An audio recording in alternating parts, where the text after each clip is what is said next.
অনেকদিন আগের কথা। রসুলপুর নামে একটি ছোট্ট গ্রাম ছিল। সেই গ্রামে একজন রাখাল ছেলে বাস করত। আর সেই রাখাল ছেলেটি প্রতিদিন একটি গাছের নিচে বসে বাঁশি বাজাতো। সেই রাখাল ছেলের নাম ছিল রাজু। একদিন রাজু হাঁটছিল রাস্তায়। তখন হঠাৎ দেখতে পেল একটি সুন্দরী মেয়ে গাছের নিচে বসে কান্না করছে। তখন রাজু সেই মেয়েকে ডেকে বলল, কি হয়েছে তোমার? আরে আরে, কি হয়েছে আপনার? এখানে বসে আপনি এভাবে কান্না করছেন কেন? এর আগে তো কখনো আপনাকে এই গ্রামে দেখিনি। কে আপনি? আর তাছাড়া আপনি কোথা থেকেই বা এসেছেন বলুন তো? তখন সুন্দরী মেয়েটি বলল, আমার নাম হচ্ছে নূপুর। আমি শুধু নিজে একটা নামই জানি, আর কিছু আমার মনে নেই। আমি কিছুই মনে করতে পারছি না। এখন আমি কি করব? এই বলে সেই মেয়েটি আবারও কান্না করতে থাকে। দয়া করে আপনি কান্নাকাটি করবেন না। আমি আপনার জন্য দেখি কি করতে পারি। চলুন, আমার সাথে চলুন আপনি। বরং আমার সাথে গেলেই আপনার ভালো হবে। যতদিন আপনি আপনার পরিচয় মনে করতে না পারছেন, ততদিন আপনি আমার এখানেই থাকবেন, কেমন? তখন সেই মেয়েটি কিছুক্ষণ ভেবে বলল, আচ্ছা ঠিক আছে, আমি আপনার সাথেই যাব। আর তাছাড়া তো আমার কোনো উপায়ও দেখছি না। ঠিক আছে, তাহলে চলুন আমার সাথে। তারপর রাজু সেই সুন্দরী মেয়েকে নিয়ে তার বাড়িতে গেল। সেখানে তার মা রাজুকে জিজ্ঞাসা করলো, কে এই মেয়ে? কি রে রাজু, এ কোন মেয়ে? কোথা থেকে পেলি একে? আসলে মা, এই মেয়েটার নাম হচ্ছে নূপুর। সে তার পরিবারকে হারিয়ে ফেলেছে। তাই যতদিন তার কোনো কিছু মনে না হচ্ছে, ততদিন বরং আমাদের বাড়িতেই থাকুক। তুমি তো দেখছি খুবই সুন্দরী মেয়ে। আচ্ছা শোনো, তুমি আমার বাড়িতে থাকো, আর তুমি আমার এখানে থাকলে কোনো সমস্যা হবে না। তোমার যদি কোনো সমস্যা হয় তাহলে আমাকে বলো। আচ্ছা ঠিক আছে আন্টি। তারপর থেকে নূপুর তাদের সাথে হাসি খুশিতে থাকতে শুরু করলো। নূপুর আর রাজা তারা সবসময় একসাথেই থাকতো। আর নূপুর ও রাজার সম্পর্ক দিন দিন ঘনিষ্ঠ হতে থাকে। আর রাজু ও নূপুরের এমন ঘনিষ্ঠতা দেখে তার মায়ের চোখে পড়ে যায়। তখন রাজু তার মা নূপুরকে ডেকে বলল, এই শোনো, আমার অনেক ইচ্ছে আমি মারা যাওয়ার আগে আমার ছেলের বউকে দেখব। তাই আমি ভাবছি যে তোমাকে আমি আমার ছেলের বউ করে নিব। যদি তুমি রাজি থাকো তো আমাকে বলো। কিন্তু আমার তো কোনো পরিচয়ই নেই, আমার তো বাবা মাও নেই। একজন অপরিচিত মেয়ের সঙ্গে কিভাবে আপনি বিয়ে দিবেন আপনার ছেলেকে, বলুন তো? আরে মেয়ে, এটা তো এখান থেকেই তোমার পরিচয়। আজ তুমি আমার পরিবারের নতুন সদস্য। তারপর রাজু ও নূপুরের বিয়ের বিষয়টা পাকা হয়ে যায়। এভাবেই তাদের সংসার হাসি খুশি যাচ্ছিল। কিন্তু একদিন রাতে রাজু ঘুম ভেঙে যায় আর সে দেখতে পেল বিছানায় নূপুর নেই। রাজু অনেক চিন্তায় পড়ে যায়। রাজু ভাবতে থাকে, এ কি, নূপুর কখনো তো আমাকে না বলে কোথাও যায় না, তাহলে রাতে সে কোথায় বের হয়ে গেল? তখনই নূপুর সেখানে চলে আসলো। নূপুর, তুমি কোথায় চলে গিয়েছিলে বলো তো? আমি তোমার জন্য কত চিন্তা করছি। আরে কোথাও না, আমি কোথায় যাব? আমি তো এখানেই ছিলাম। এই বলে নূপুর আবারও শুয়ে পড়ল। রাজু তাকে কোনো কিছুই বলল না, সেও শুয়ে পড়ল। কিন্তু রাজু লক্ষ্য করলো যে নূপুর যেই দিন থেকেই আলাদা হয়ে গেছে, নূপুর তখন থেকেই সবসময় একা থাকতে চাইতো, কারোর সাথে কথা বলতে চাইতো না, এমনকি তার শাশুড়ি মায়ের সাথেও কোনো কথা বলতে চাইতো না। একদিন রাতে নূপুর ও রাজু বিছানায় ঘুমাচ্ছিল, কিন্তু নূপুর জানতো না যে রাজু ঘুমায়নি। রাজু শুধু ঘুমের ভাব ধরেছে। সেদিন রাতে নূপুর বিছানা থেকে উঠে চলে গেল, আর রাজু তার পিছনে পিছনে আসতে থাকে। নূপুর যেতে যেতে একটি জঙ্গলে গিয়ে পৌঁছালো, আর রাজু তার পিছন থেকে তাকে দেখতে দেখতে হঠাৎ রাজু দেখতে পেল যে নূপুর কয়েকজন পরীর সাথে কথা বলছে। এটা দেখে রাজু অবাক দৃষ্টিতে তাকিয়ে থাকে, আর দেখে যে একজন পরী নূপুরের হাত ধরে টানছে। এটা দেখে রাজু সেখানে তাড়াতাড়ি দৌড়ে যায়। সেখানে গিয়ে নূপুরের হাতটা ধরে ফেলে, আর বাকি সব পরীরা সেখান থেকে পালিয়ে যায়। আর তার স্ত্রী নূপুর সেখানে অজ্ঞান হয়ে পড়ে গেল। এটা দেখে রাজু অনেক ভয় পেয়ে যায় এবং রাজু নূপুরকে নিয়ে বাড়িতে চলে আসে। আসার পরের দিন সকালে রাজু হাঁটতে হাঁটতে তাদের গ্রামের সেই তান্ত্রিকের কাছে যায়। আর সেই তান্ত্রিক সবকিছু খুলে বলে। তখন তার কথা শুনে তান্ত্রিক বলল, আরে আরে রাজু, তুই এটা কি করলি বলতো? তুই তো অনেক বড় ভুল করে ফেলেছিস। যাকে বিয়ে করেছিস সে এই পৃথিবীর কেউই না, সে পরীর জগতের একজন পরী। এতদিন তোর কাছে ছিল কারণ তার সব স্মৃতিগুলো ভুলে গিয়েছিল, সে তাই তোর কাছে ছিল। কিন্তু এখন তো তার স্মৃতি ফিরে এসেছে আস্তে আস্তে, কিন্তু এখন তোর কাছ থেকে সে আর থাকবে না, কারণ সে সেই জগৎ থেকে এসেছে, সেই জগতেই সে ফিরে যাবে। একদিন তাকে ফিরে যেতে হবে, কারণ সেই জগতে তার সব আত্মীয় স্বজনরা এবং পরিবারের সকলেই আছে। তারা তার সাথে রাতে দেখা করতে আসে। তারা একদিন না একদিন তোর স্ত্রীকে নিয়ে চলে যাবেই, তুই কিছুই করতে পারবি না রে। তান্ত্রিক, তুমি আমাকে সাহায্য করো। মেয়েটাকে আমি কিভাবে ছেড়ে দিই? আমি যে তাকে অনেক ভালোবাসি, আমি তাকে হারাতে চাই না। সে চলে গেলে আমি তাকে ছাড়া বাঁচতে পারবো না। তাকে কোনো জাদুবিদ্যা দিয়ে অন্তত সাহায্য করুন। কিন্তু তোর স্ত্রী তো কোনো জাতিবিদ্যায় কাজ করবে না রে। তোর স্ত্রী যদি মন থেকে তোকে ভালোবাসে তাহলেই তোকে ছেড়ে যাবে না, আর যদি তোকে মন থেকে ভালো না বাসে তাহলে তোর আর কোনো জাদুমন্ত্রেই কাজ করবে না। কোনো এক রাতে চলে যাবে কিন্তু আর ফিরে আসবে না। তান্ত্রিক বাবার এমন কথা শুনে রাজু হতাশ হয়ে যায় আর সে বাড়িতে চলে আসে। তারপর থেকে রাজু প্রতি রাতেই তার স্ত্রী নূপুরকে পাহারা দিতে থাকে, যেন কেউ তাকে নিয়ে যেতে না পারে।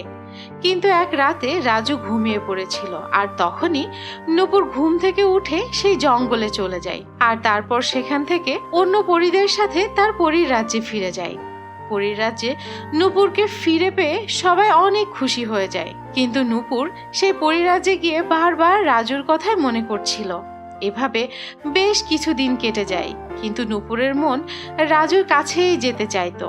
তাই একদিন নূপুর তার পরিমাতাকে গিয়ে সব খুলে বলে।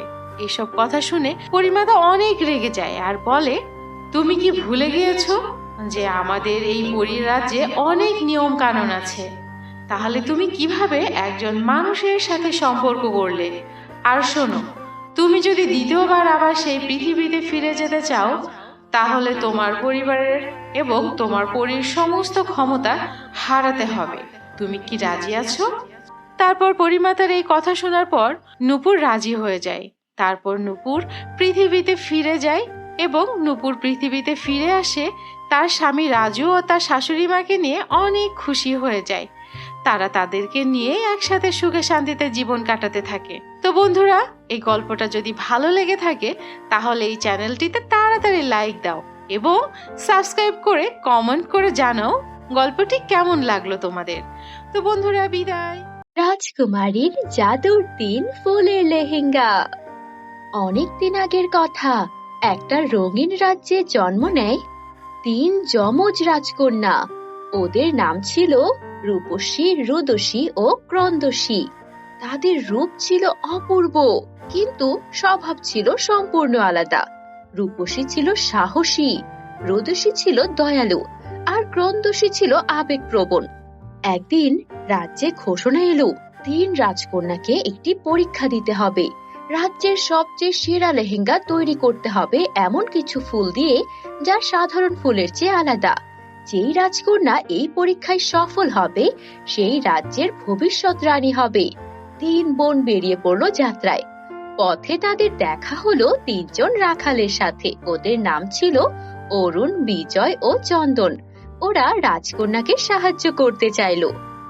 রাজকন্যা রূপসী আগুনের উপত্যকা পার হয়ে চলে গেল একটা সুন্দর জায়গায়, যেখানে সে অনেক অনেক লাল গোলাপ পেল। আর অন্যদিকে রুদসী পেল জাদুকরি নদী পেরিয়ে গোলাপি গোলাপ। আর ক্রন্দসী পেল এক দানবের গুহায় হলুদ গোলাপ। বন্ধুরা, তোমরা যারা যারা গল্পটি দেখছো তোমাদের নাম কমেন্টে লিখে জানাও। আমরা নেক্সট গল্প তোমাদের নাম দিয়ে বানাবো। তাদের পাওয়া ফুল দিয়ে 3 রাখাল 3টা অপূর্ব লেহেঙ্গা বানালো, আর সেই লেহেঙ্গা রাজ্যে বিখ্যাত হয়ে গেল। রাজা ঘোষণা দিলেন যে তার 3 রাজকন্যাই হবেন ভবিষ্যৎ রানী। আনন্দে 3 রাজকন্যাই তার সেই 3 রাখালকে বিয়ে করে নিল, কারণ তাদের সাহায্যেই তো তারা রাজকন্যা থেকে ভবিষ্যৎ রানী হওয়ার জন্য রাজার কাছে পরীক্ষিত হয়েছে। কিন্তু এই সুখ বেশি দিন স্থায়ী হলো না। 3 পাশের রাজ্যের 3 রাজপুত্র কাঞ্চন, তিলক ও হিরণ এই খবর শুনে হিংসায় জ্বলে উঠল, কেননা তাদের পরিকল্পনা ছিল এই 3 রাজকন্যাকে বিয়ে করে সেই রাজ্য দখল করার। আর এদিকে যখন রাখালেরা 3 রাজকন্যাকে বিয়ে করে নিয়েছে, তখন তারা সেই সুযোগ হারালো। তাই রাতের বেলা রাজকন্যা 3 জনকে উদ্ধার করার জন্য সেই 3 রাজপুত্র কাঞ্চন, তিলক ও হিরণ পরিকল্পনা করতে লাগলো। এতদিন ধরে আমরা স্বপ্ন দেখেছি ওই 3 রাজকন্যাকে যেভাবেই হোক বিয়ে করে আমাদের রাজ্যের রানী করে রাখবো, আর কিনা আমাদের সঙ্গে এইটা হলো। আমরা 3 ভাই এতদিনের এত পরিকল্পনা এভাবে ধুলায় মিশে যেতে দেব? কখনোই না। ওই সামান্য আমাদের এই রাজ্যের 3 রাখাল কিনা ওই 3 রাজকন্যাকে বিয়ে করবে আর বিয়ে করে এই পুরো রাজ্যের রাজা হবে? না না না, এটা আমরা মেনে নেব না। হ্যাঁ ভাই, কিছুতে এটা মেনে নিতে দেওয়া যায় না। আমরা হব রাজ্যের রাজা, রাখাল রাজা হবে রাজ্যের, এটা মানাই যায় না। আমাদের রাজ্য অনেক ছোট, আর আমাদের রাজ্যে তেমন কোনো কিছুই নেই। আর সেখানে ওই 3 রাজকন্যার রাজ্যে আছে সুন্দর পাহাড়, নদী, সমুদ্র।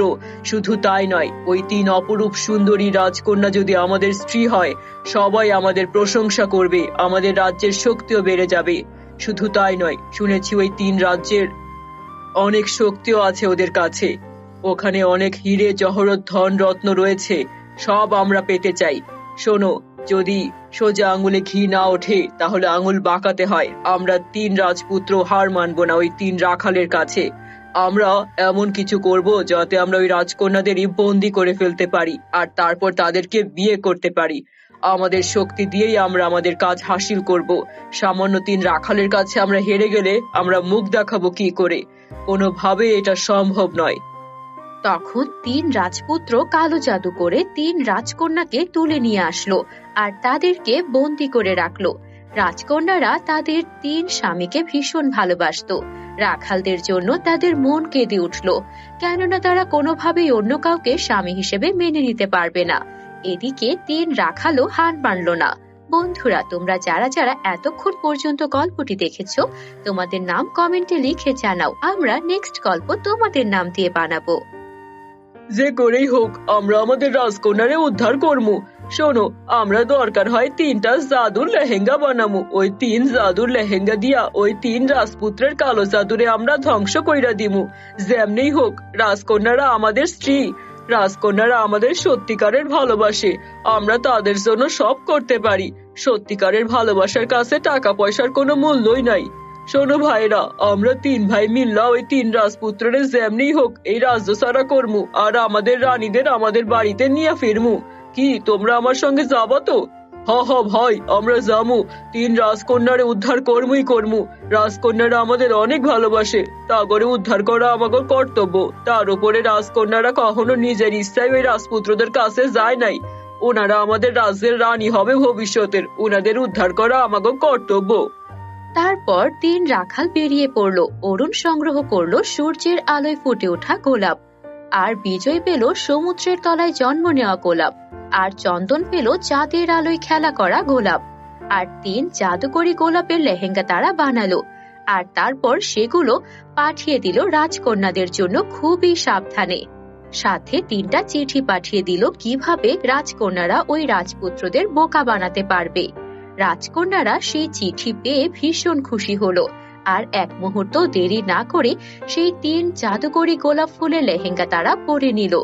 সঙ্গে সঙ্গে রূপসী লেহেঙ্গা আগুনের মতো জ্বলজ্বল করে উঠল, আর তাদেরকে যেই দুর্গে বন্দী করে রাখা হয়েছিল সেই দুর্গের আগুন লাগায় দুর্গ গলে গেল। রোদসী লেহেঙ্গা এমন আলো ছড়ালো যে সেখানে থাকা পাহারাদার সৈন্যরা সবাই ঘুমিয়ে পড়ল। আর ক্রন্দসী লেহেঙ্গা বাতাসের মতো হালকা হয়ে গেল যে ওরা 3 রাজকন্যা বোন উড়ে উড়ে সেই দুর্গ থেকে বেরিয়ে এলো। অন্যদিকে সেই 3 রাজপুত্রের দুর্গ ধ্বংস হয়ে গেল। এসব কি হলো? আমরা 3 রাজকন্যাকে বিয়ে করে রাজ্য দখল করতে চাইছিলাম, আর রাজকন্যারা কিনা আমাদের দুর্গই ধ্বংস করে দিল। শুনেছি ওই 3 রাখালের ষড়যন্ত্র। ওদেরকে সাধারণ রাখাল ভেবেছিলাম, কিন্তু ওদের দেখছি অনেক শক্তি আছে। কিভাবে বুদ্ধি করে আমাদের দুর্গেই লেহেঙ্গা পাঠিয়ে 3 রাজকন্যাকে উদ্ধার করে নিল। আমরা রাজপুত্র হলেও 3 রাখালের কাছে এবারের মতো হেরে গেলাম। এবার কি আমরা আমাদের প্রাণটাও হারাবো? না, এটা হতে পারে না। কিন্তু ততক্ষণে পুরো দুর্গে আগুন ধরে গেছে। রাজকন্যারাও বেরিয়ে এসেছে তাদের 3 রাখাল স্বামীর কাছে। পুরো রাজ্য জুড়ে 3 রাখালের জয়গান হতে শুরু করলো, কেননা এমন জাদুকরি 3 লেহেঙ্গা যেই রাখালরা বানাতে পারে তারা কখনোই কোনো সাধারণ রাখাল নয়। রাজা ও রানীও তাদের 3 রাজপুত্র রাখালদেরকে বুকে টেনে নিল। আমরা জানতাম আমরা তোমাদেরকে স্বামী হিসেবে নির্বাচিত করে কোনো ভুল করিনি। তোমরা সত্যি অনন্য। তোমরা রাখাল হতে পারো, কিন্তু তোমাদের মন আর তোমাদের বুদ্ধি দুইটাই অনেক বিশাল। তোমাদেরকে নিয়ে আমাদের আজ অনেক গর্ব হচ্ছে। আমরা 3 বোন তোমাদের সঙ্গে এভাবেই চিরকাল সুখে শান্তিতে কাটাতে চাই। তোমরা আমাদের সত্যিকারের ভালোবাসা আর এই রাজ্যের সত্যিকারের উত্তরাধিকারী। আমাদের রাজত্ব চাই না রাজকন্যা, তোমাদেরকে পেয়েই আমরা ধন্য। পুরো রাজ্যে সবাই খুশি হয়ে গেল। রাজ্যে অনুষ্ঠান শুরু হলো, বিজয় উৎসব শুরু হলো, আর সবাই সুখে শান্তিতে থাকতে শুরু করলো। বন্ধুরা, গল্পটি ভালো লাগলে একটা লাইক করে দিও। আমাদের চ্যানেলে নতুন হয়ে থাকলে চ্যানেলটিকে সাবস্ক্রাইব করতে ভুলো না যেন। Bye bye.